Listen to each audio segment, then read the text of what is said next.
Welcome back, travelers. Today we're going to be talking about Hytale and how travel may work in it.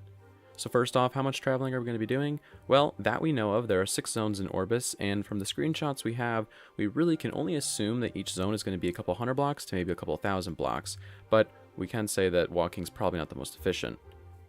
So for today's episode, we're going to be breaking down the ways of travel into 3 parts: confirmed, concept, and theoretical. But first, let's start off with confirmed. And number 1 on our list is, yes, walking.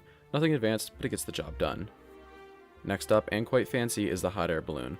While it may not be the quickest form of travel, it's still a method you can use.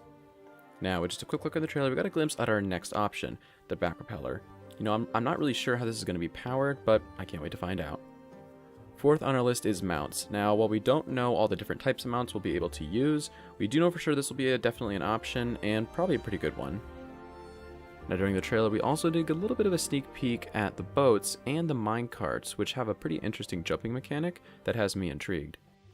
Last up on the confirmed list is more of an assistive tool for travel, but it's the scuba equipment that we saw during the underwater portion of the trailer.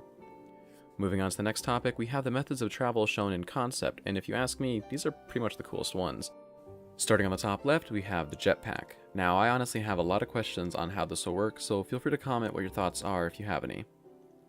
One of the first things I wonder is what type of fuel will this use? I'd assume it would be some sort of gas, and I highly doubt they would use electricity due to how vintage this rocket looks, and we haven't seen any high-tech things in Hytale yet, so it would just kind of be out of place.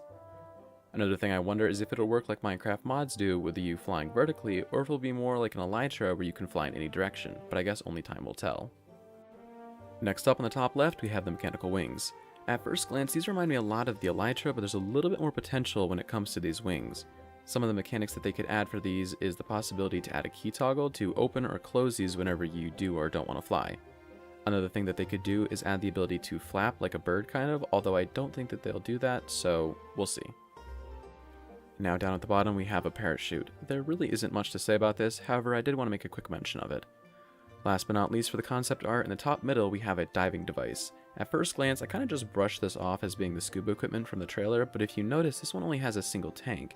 It may just be the same thing, but they implemented it a little bit differently into the game. However, if not, that means there may be a system to be able to upgrade your underwater equipment. Either way, I'm excited to find out. Now the fun one, theoretical modes of travel. I'm not the most creative person, but I did think of a few interesting ways to add to the travel in Hytale. Instantly, the first thing I thought of is, what if we could ride dragons? Now this may already be a possibility in the game, but if it's not, it's definitely an idea I think the developers should consider. The possibilities from this are quite powerful, especially if you could use the dragon as a weapon in fights. Next idea, we already have seen some mechanical flying devices, but what if we had a mechanical land device? I'm not really sure if this would be a bike or maybe a cart, but it's an interesting idea nonetheless.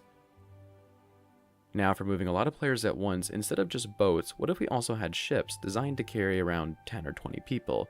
This would definitely make for some fun battles out at sea. While on the topic of water, we've seen some amazing gameplay from under the ocean, and for all we know, it could be massive. What a better way to explore the depths other than the possibility of maybe a submarine? This idea is a bit far-fetched, but then again, these are all theoretical. Now to finish it off, let's talk magic. Imagine if we could link some sort of portals together connecting 2 locations. It's definitely a bit powerful, but maybe they're a bit expensive, and with the world this massive, we might need something like this in order to travel long distances. There are probably so many amazing ideas you've thought of for travel, so feel free to leave a comment below letting us know what your idea is if you have one. Until next time, I'll see you soon, travelers. Bye!